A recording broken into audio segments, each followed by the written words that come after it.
Well, hi again, everybody, and welcome back to Be Simply Fit, the podcast where we dive into the science, techniques, and mindset on how we can get physically, mentally, emotionally, and spiritually stronger every day. My name's Jim Burns. I'm your host. I am a NASM certified personal trainer, senior fitness specialist, and a silver sneakers instructor. Each episode will focus on you and me because I need to learn all these things as well. So, grab your favorite beverage, get comfortable, and let's talk about how we can all remain simply fit and live a fuller and more vibrant life.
Well, hi again, everybody, and welcome back to Be Simply Fit. My name is Jim Burns. I'm your host. I'm going to be spending a little time with you this morning. It's like almost 9 o'clock. It's Friday. It's March 7th. It's cold outside, and we're looking forward to the spring, that's for sure.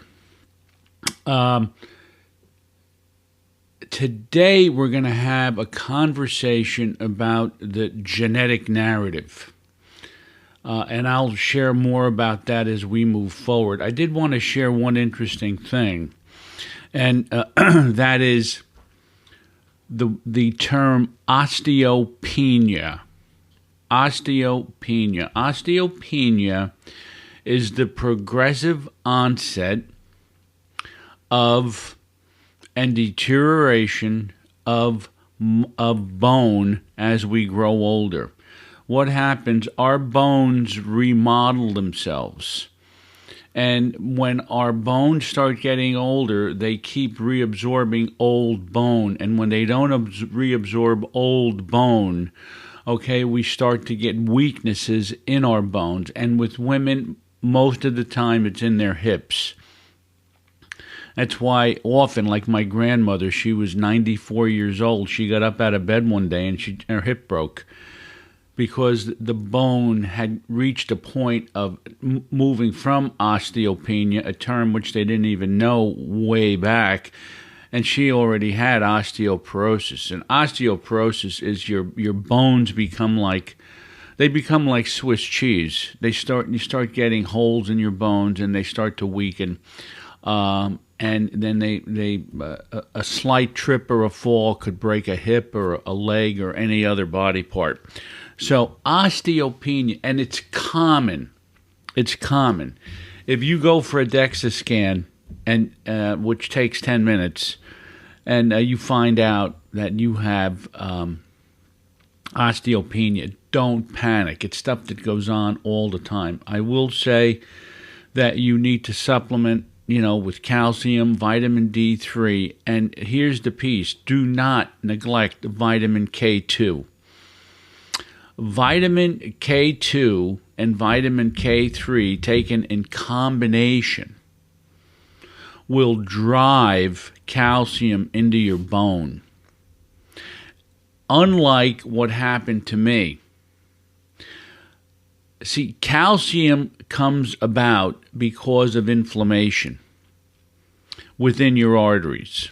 So if you have inflamed arteries because of poor diet, lack of exercise, smoking, stress, and so on, and your arteries are starting to get pitted because what's occurring is all of the junk in your blood is starting to collect and create inflammation on the inside of the artery. Okay, what will happen is calcium is going to show up to make sure that the artery doesn't rupture. But that calcium also does a really nice job of filling up the artery because it doesn't know when to stop. And you end up with a narrowing, and ultimately you end up with, I had to have done, which was quadruple bypass surgery because of the buildup of calcium. My calcium came from smoking, I'm sure of it, but it can come from a lot of things. I've since quit smoking long ago, but the bottom line is that is the biggest culprit.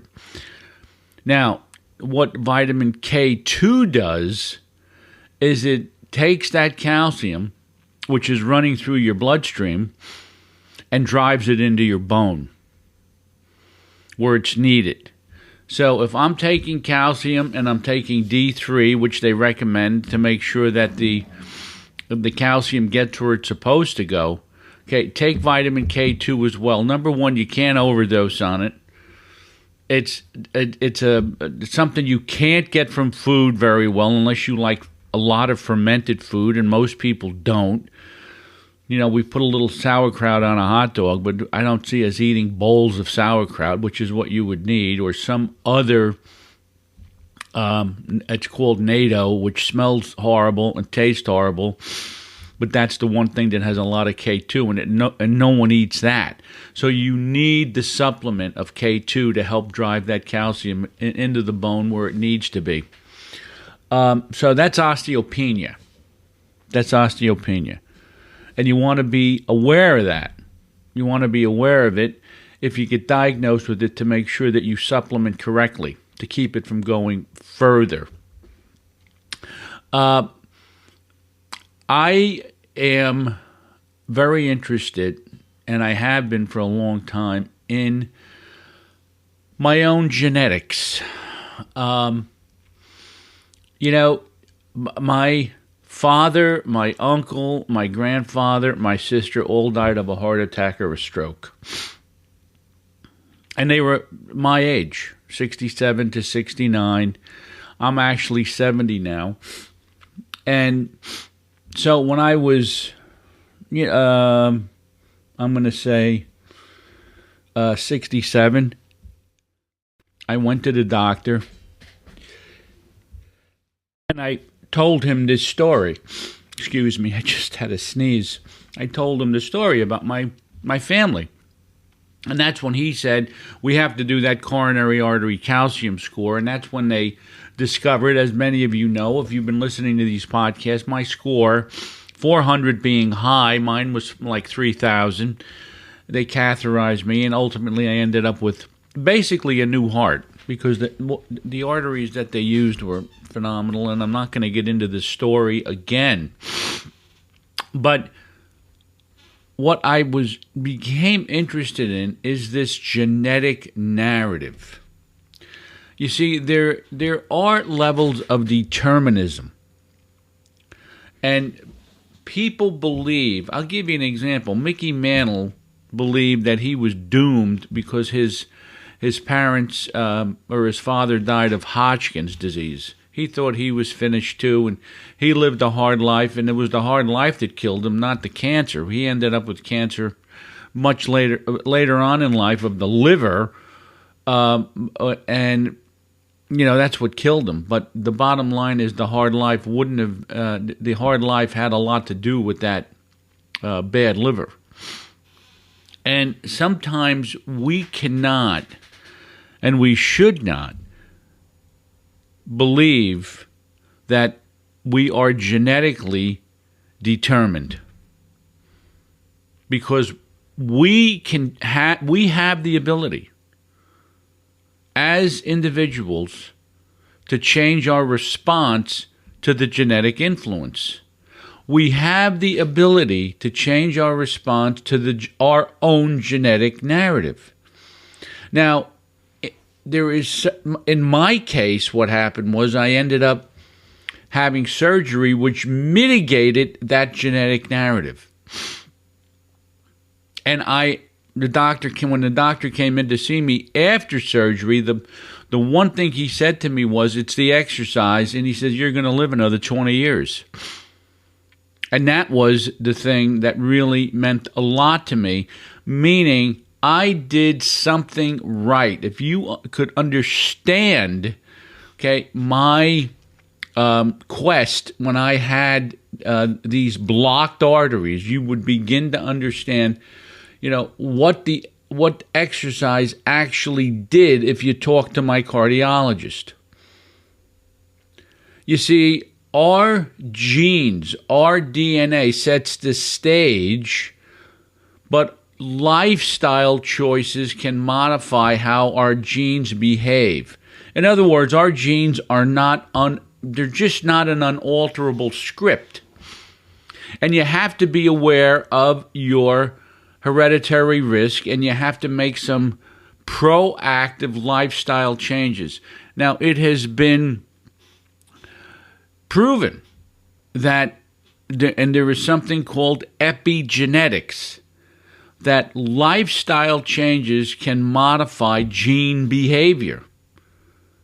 So let's just say you have, a history of heart disease and stroke in your family. Your lifestyle is going to modify that gene behavior. I'll give you a perfect example of it. Clint Eastwood's father died of a stroke at 55. Clint Eastwood adopted a healthy lifestyle, free of stress, ate well, exercised, did everything he possibly could do, okay, and he's 93 years old. And that's what happens when you step in. You have to step in to that genetic void that's there and say, wait a minute, you know what? I can change my gene behavior by my lifestyle. And if you're armed with that awareness, you can make conscious choices to favorably tip the scales. And that means that the genetics, that's the loaded gun, but your lifestyle pulls the trigger in the direction of better health. So if you have a history of heart disease, a history of cancer, a history of diabetes in your family, remember, genetics give us that. But our lifestyle can make a huge difference in terms of either preventing it totally or making sure that the onset is much later, or when it does occur, it's not as bad as it would have been like it was for our parents or even our grandparents. Epigenetics, lifestyle changes the way our genes behave. Now, over the years, as an example, my father had a mild stroke when he was 58 years old. You know what the doctor told him? Go home and go to bed. This is what he's told. Go home and go to bed. That is flawed thinking. By today's standards, he would have been told, go home. Okay, we got to get you on an exercise program. We have to make sure your diet changes. He would tell him to stop smoking Luckies by today's standards. But back then, they told people if you had a heart attack or a stroke, you know what, you don't want to overexert yourself. And my father never did. They just basically prescribe bed rest and minimal activity after a heart attack. And that is flawed thinking now. In the 50s, it was recommended and commonplace for heart attack victims to remain physically inactive. Regular exercise is the cornerstone almost for everything. It's the cornerstone of recovery and the cornerstone of prevention. Now, after I had the bypass, I had to go to cardiac rehab, which was absolutely simple for me to do because I loved exercise. I really did. I went there and I couldn't wait to get on the treadmill, use the machines. I was having fun. It was like it was almost like, I got to go to a gym for free. And there was this, shift, in thinking. They didn't have cardiac rehab back then. Instead of avoiding exertion, the program had me on a treadmill. I was lifting weights. I always knew the importance of exercise. And the crazy thing is, the people that were in cardiac rehab with me hated it. You see, when you think of physical therapy, like say you had to go for physical therapy for I had a quadricep tendon tear in my leg. So I went for physical therapy after everything was done. You know what you learn after physical, because you only go for it maybe 2 months to physical therapy, 3 times a week. So you go and you get it, and then what happens when you're done with physical therapy? You stop doing the exercise. That's what you can't do. Physical therapy gives you the framework for how you're supposed to conduct the rest of your life, because now you have I had a compromised leg and I have to keep it strong. Right now I'm doing one-legged squats because of the fact that I have to keep my legs in shape. And we've shared this 100 times. Squats are the most important exercise as you get older that you could ever do.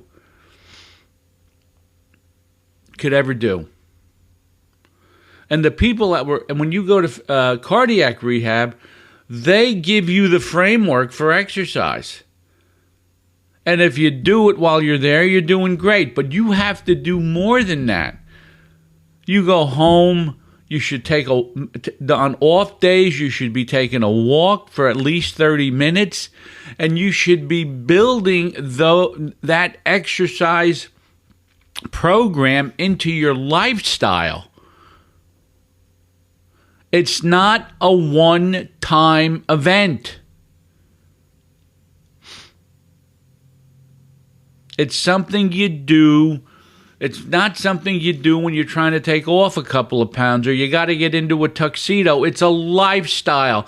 And to change your genetic destiny, you have to incorporate movement into your daily routine consistently. The way we incorporate eating or sleeping or anything else that we do. And this means finding activities that you enjoy.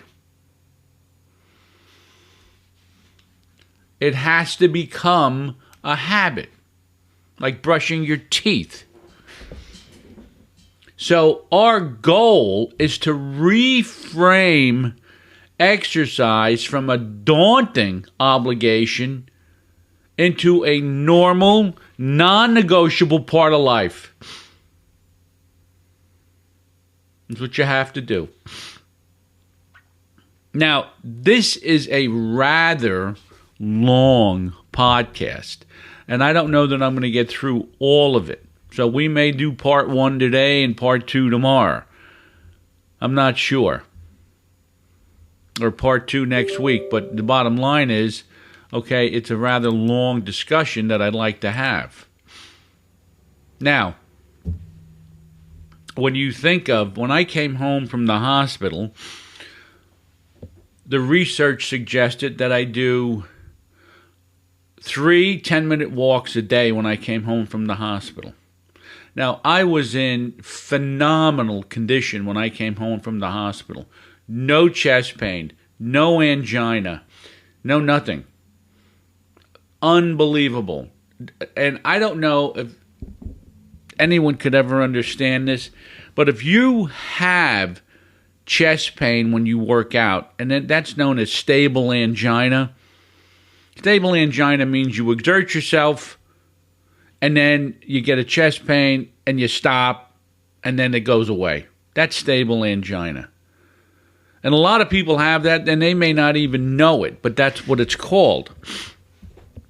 So I had that. It's when it becomes unstable, which means when you get that chest pain and it doesn't go away, that's when I started to get in a car with my wife, and I found myself at Jersey Shore Medical Center, okay, then getting lined up for quadruple bypass. So you have to understand that there is nothing like, once again, exercising pain-free. It's almost like heaven. Now, we're provided with the guidelines for exercise.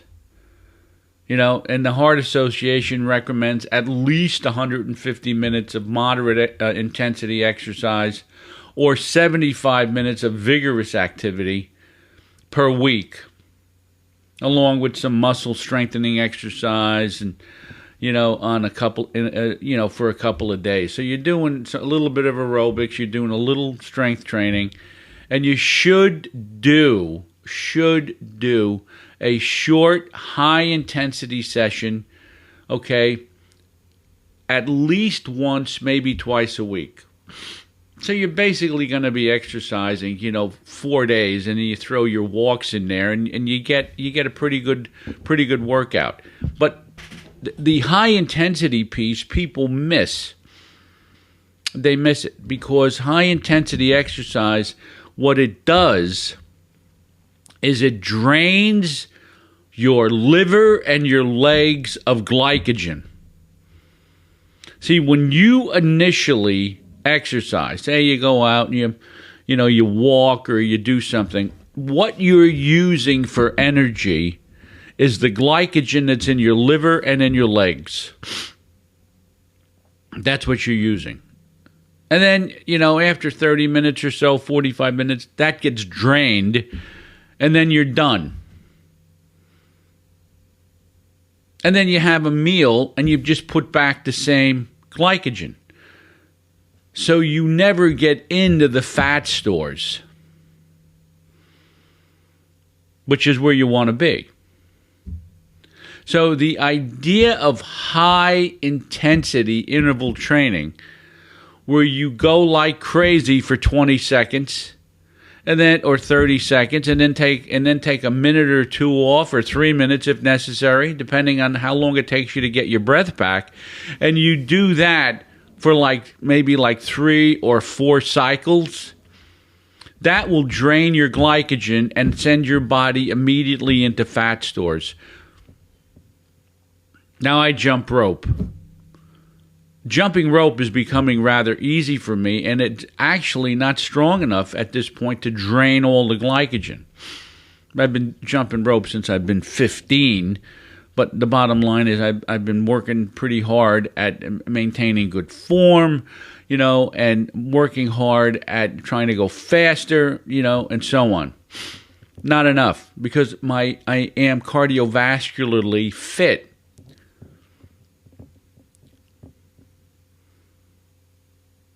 So, what happens? I had them. I set up my war ropes down the cellar, battle ropes down the cellar again, and started doing that twice a week. That drained my glycogen, because at the end of two rounds, 20 seconds on, 40 seconds off, do it 4 times, take a 2-minute break, do it again. I drained my glycogen. I knew I did. Just by the way I felt. That helped, me with some additional weight loss. So these are things you got to do. 150 minutes, 75 minutes, a little intensity. They do a little high intensity 1 or 2 days, and do a little weight training. Now, you could if you want me to break this down for you, you could email me and, we'll set up a time and I'll write a program for you. But the bottom line is, this is the type of thing that we need to be doing. By the way, and this is something I needed to share. COVID really put us in a bad position. You know why? Because everyone now doesn't even go shop in a grocery store. They let their groceries either get delivered or they pick them up in the parking lot. My mother used to say to me, we're going grocery shopping. And, we would go. And I'd be 3 hours with her in the store. That's where I would be. And walking around the grocery store. How many steps do you think that I burned in that grocery store? Or how many steps do you think I took? I would say a lot. I couldn't, but we don't walk around a grocery store anymore. Daily walking tells us to aim for 10,000 steps a day. That doesn't mean you got to take a 5-mile walk. It means that you take a walk, but then you walk some more someplace else.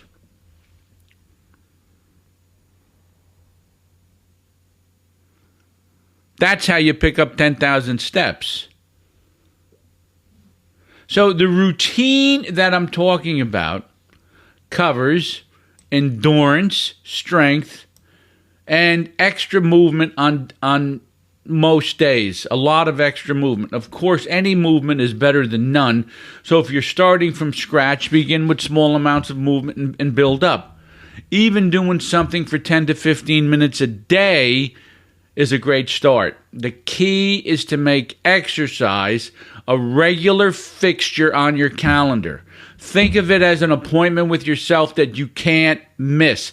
Over time, these minutes of activity accumulate and translate into stronger muscles, healthier heart, and genes that are being positively influenced by an active environment.